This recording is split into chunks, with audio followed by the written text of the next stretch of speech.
कार्यक्रम वेद पाठशाला में मैं आपका हार्दिक स्वागत करती हूँ।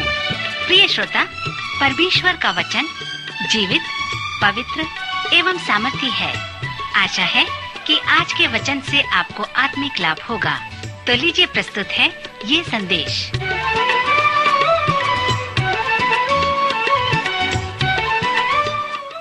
प्रिय श्रोता मित्र, वेद पाठशाला की अगली कक्षा में आपका स्वागत है। यह कक्षा परमेश्वर के लोगों की सहायता के लिए समर्पित है कि वे परमेश्वर के वचन को समझें और उसे अपने जीवन में लागू करें। मित्र, हमारे सर्वेक्षण ने हमें नए नियम में पौलुस की पत्रियों तक ले आया है। एक बार फिर अपनी बाइबल खोलें और फिलिपियों की पत्री को निकालें, जो पौलुस का प्रिय कलीसिया है। इस चरण में हम चौथे अध्याय में आते हैं। हमने जैसे सीखा था कि यह पत्री आदेश या शिक्षा नहीं है, परंतु यह मसीह में जीवित रहने का एक सुंदर स्पष्टीकरण है। पहले अध्याय में हमने मसीह में जीवित रहने के मनोभाव को, पौलुस प्रेरित के स्वयं के उदाहरण को देखा था। फिर दूसरे अध्याय में हम मसीह में जीवन बिताने के व्यवहारिक बात को देखा, जिसमें अनेक लोगों के उदाहरण हैं। हमें मसीह यीशु के जीवन का नमूना दिया गया है।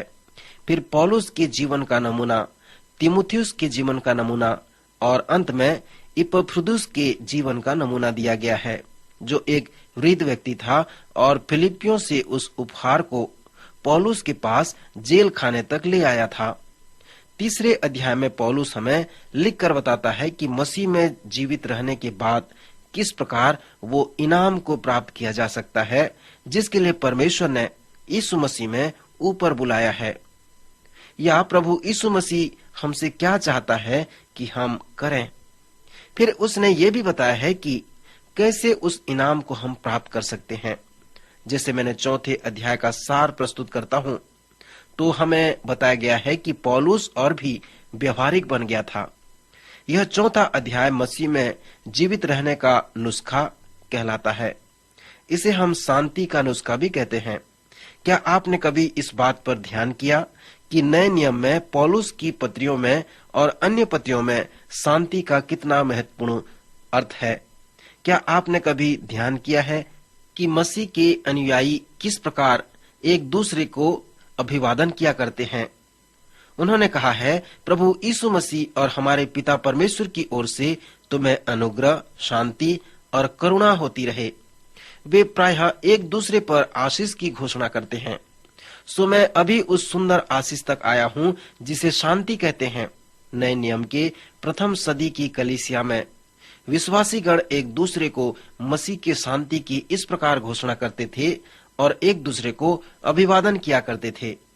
इस चौथे अध्याय में पौलुस कुछ व्यवहारिक विषयों को लिखता है कि जब हम मसीह में जीवित होते हैं तो उनका सामना करते हैं।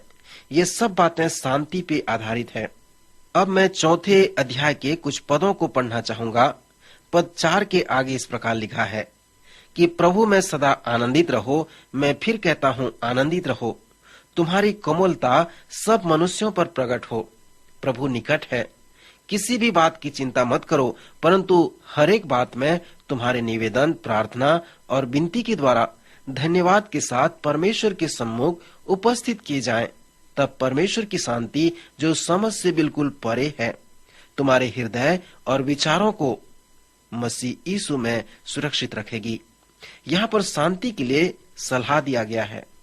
यदि आप परमेश्वर के भलाई और महत्व पर विश्वास करते हैं, तो जो जो बातें सत्य हैं, जो जो बातें आदरणीय हैं, जो जो बातें मनभावनी हैं, जो जो बातें उचित हैं और जो जो बातें पवित्र हैं और जो जो बातें सुहावनी हैं, निदान जो जो सद्गुण और प्रशंसा की बातें हैं, उन्हीं पर ध्यान लगाया करो। जो जो बातें तुमने मुझसे सीखी और ग्रहण की और सुनी और मुझ में देखी हैं, उन्हीं का पालन किया करो। तब परमेश्वर, जो शांति का श्रोता है, तुम्हारे पास रहेगा। मैं प्रभु में बहुत आनंदित हूँ कि अब इतने दिनों के बाद तुम्हारा विचार मेरे विषय में बहुत जागृत हुआ है। निश्चय तुम्हें आरंभ में ही इसका विचार था, पर तुम्हें अवसर न मिला। यह नहीं कि मैं अपनी घटी के कारण यह कहता हूँ, क्योंकि मैंने यह सीखा है कि जिस दशा में मैं हूँ उसी दशा में संतोष करूं। मैं दीन होना भी जानता हूं और बढ़ना भी जानता हूं। हर एक बात और सब दशाओं में मैंने तृप्त होना, भूखा रहना और बढ़ना घटना सीखा है। जो मुझे सामर्थ देता है, उससे मैं सब कुछ कर सकता हूं। मित्र, मैंने आपके सामने जिस भाग को पढ़ा वो बहुत ही व्यवहारिक अनुच्छेद इस अध्याय का है। अभी भी पौलुस हमें मसीह में जीवित रहने के बारे में बताकर कहता है। यहाँ पर भी उसने मसीह में जीवन बिताने के नुस्खा बताए हैं और उसे शांति का केंद्र कहा है। वह हमें कहा है कि कैसे हम परमेश्वर की शांति को प्राप्त कर सकते हैं। परमेश्वर की शांति अनुकूल है। पुराने नियम में यशाया 26:3 पद में आप इस कथन को प्राप्त कर सकते हैं, जिसका मन तुझ में धीरज धरे हुए है, उसकी तू पूर्ण शांति के साथ रक्षा करता है, क्योंकि वह तुझ पर भरोसा रखता है। अब यदि आपने इसे सुना है तो आपने ये सुना है कि यशाया ने परमेश्वर की शांति के लिए 2 शर्तें रखा है। यशाया कहता है कि यह परमेश्वर के लिए संभव है कि वह पूर्ण शांति के साथ आपकी रक्षा कर सकता है, परंतु आपको 2 शर्तें मानना पड़ेगा, अर्थात अपने मन को उसमें धीरज धरना है और उस पर भरोसा रखना है। यदि आपका मन परमेश्वर में केंद्रित है, उसमें धीरज धरे हुए है और आप उस पर भरोसा रखते हैं, तो परमेश्वर आपको पूर्ण शांति के साथ रक्षा करेगा। जब हम शांति के विषय में बातें करते हैं तो हम इसमें कुछ अलगाव भी देखते हैं। सर्वप्रथम पवित्र शास्त्र सांसारिक शांति के विषय में बात नहीं करता। हम संसार की शांति के विषय में बहुत विचार करते हैं। आपको मालूम होगा कि जब हम सुसमाचार का सर्वेक्षण कर रहे थे तो वहां पर यीशु ने कभी भी सांसारिक शक्ति के देने के विषय में प्रतिज्ञा नहीं की, परंतु उसने इसके विपरीत प्रतिज्ञा की। मत्ती के सुसमाचार में हमने इसे देखा। यीशु ने कहा कि यह न समझो कि मैं पृथ्वी पर मिलाप करने आया हूँ। मैं मिलाप करने को नहीं, पर तलवार चलाने आया हूँ। मैं आया हूँ कि मनुष्य को उसके पिता से और बेटी को उसकी माँ से और बहू को उसकी सास से अलग कर दूं। और 20वीं सदी की कलीसियाई इतिहास में यह बिल्कुल सत्य है। क्रिसमस के समय हम उस क्रिसमस कार्ड के पद को पढ़ते हैं जो लुका 2:14 से लिखा होता है कि आकाश में परमेश्वर की महिमा और पृथ्वी पर उन मनुष्यों में जिनसे वह प्रसन्न है शांति हो। इस पृथ्वी पर मसीह का जन्म होना सांसारिक शांति नहीं है, परंतु लोगों के हृदय व जीवन में जो मसीह की ओर शांति है, जिससे मसीह प्रसन्न है। मसीह के अनुयायी मसीह के साथ सही संबंध रखकर जीवन व्यतीत करते हैं। उनके हृदय में मसीह की शांति होती है। उस ऊपरी कोठरी में जब मसीह के प्रेरित रोमी लोगों से भयभीत थे, तब यीशु उनकी ओर मुड़कर उनसे कहा, मैं तुम्हें अपनी शांति दिए जाता हूँ। अपनी शांति तुम्हें देता हूँ, जैसे संसार देता है मैं तुम्हें नहीं देता। तुम्हारा मन न घबराए और न डरे। हमें निश्चित नहीं है कि सभी प्रेरितों की मृत्यु किस किस प्रकार से हुई। शहीदों की पुस्तक व संस्कृति के लेख से पता चलता है कि पतरस को किस प्रकार क्रूस में उल्टा टांग दिया गया। यद्यपि उसकी मृत्यु इस प्रकार से हुई, फिर भी उसके हृदय में शांति थी, क्योंकि यीशु ने उसे अपनी शांति देने की प्रतिज्ञा की थी।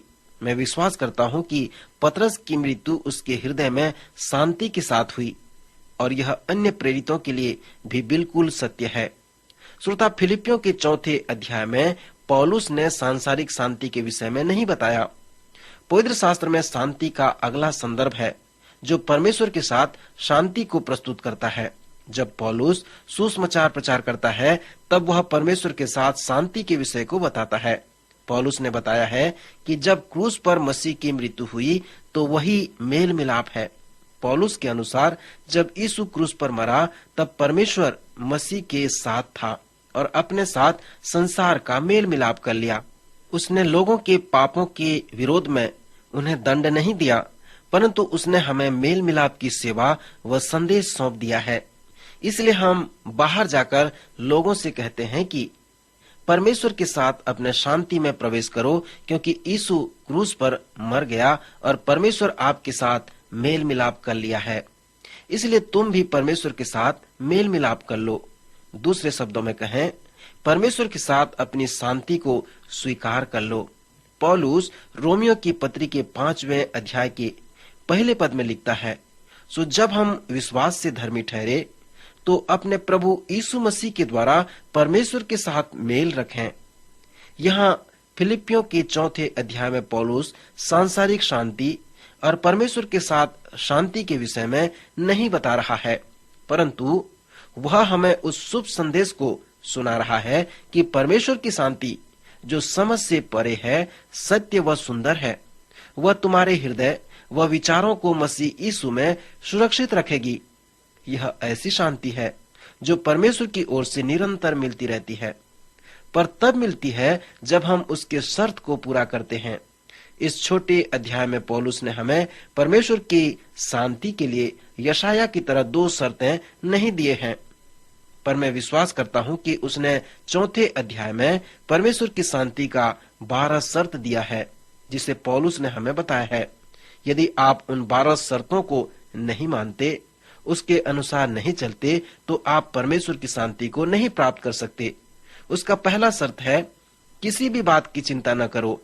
आप कह सकते हैं कि इसे करना बहुत सरल है, क्योंकि मेरे पास अनेक समस्याएं हैं और मुझे उसके लिए चिंता करने की आवश्यकता नहीं है। जब पौलुस जेल में था, तब उसने इस पत्री को इन शब्दों को लिखा। रोमी जेल खाने में कैदियों को सांकलों से ऐसे बांध देते थे कि वे सो नहीं सकते थे, लेट नहीं सकते थे, उन्हें खड़े रहना पड़ता था। और ऐसी परिस्थिति में पौलुस लिखता है कि चिंता न करो। सो वह स्वयं चिंतित नहीं था, चिंता नहीं किया करता था। मित्र, पौलुस के लिए बंदीगृह में बंद नहीं किया गया था कि वह एक हत्यारा था। उसको इसलिए बंदीगृह में नहीं डाला गया था कि वह एक डाकू था। वह ऐसी बात नहीं था, परंतु उसने मसीह के सुसमाचार को प्रचार किया था, इसलिए उसे बंदीगृह में डाल दिया गया था। उसने हमें लिखा है कि 5 बार मैं यहूदियों के हाथ से 39 कोड़े खाए, 3 बार मैंने बेतें खाई, मुझे पथरवा किया गया। जिस जहाज में मैं बैठा था वह 3 बार टूट गया। 1 रात और 1 दिन मैंने समुद्र में समय बिताया। वह कठिन जीवन व्यतीत किया, और ऐसे कठिन समस्या के बाद भी वह प्रथम शर्त में कहता है कि किसी बात की चिंता न करो। दूसरे शर्त में वो कहता है, सब बातों के लिए प्रार्थना करो।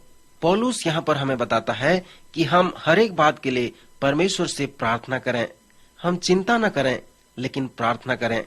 यदि आप परमेश्वर की शांति की खोज में हैं, तो आपके पास चुनाव है। आप चिंता कर सकते हैं या प्रार्थना कर सकते हैं। मित्र, इस चुनौती के साथ मैं इस अध्ययन को समाप्त करना चाहता हूँ कि कोई भी परिस्थिति क्यों न हो, कितनी भी बड़ी विपत्ति या गरीबी क्यों न हो, आपके पास चुनाव है। आप प्रार्थना कर सकते हैं या आप चुनाव कर सकते हैं। आप इसमें से किसे चुनना पसंद करेंगे? प्रभु आपकी सहायता करे कि आप प्रार्थना करें और प्रभु की इच्छा जानें कि प्रभु आपके जीवन से क्या चाहता है। प्रभु आपको आशीष दे।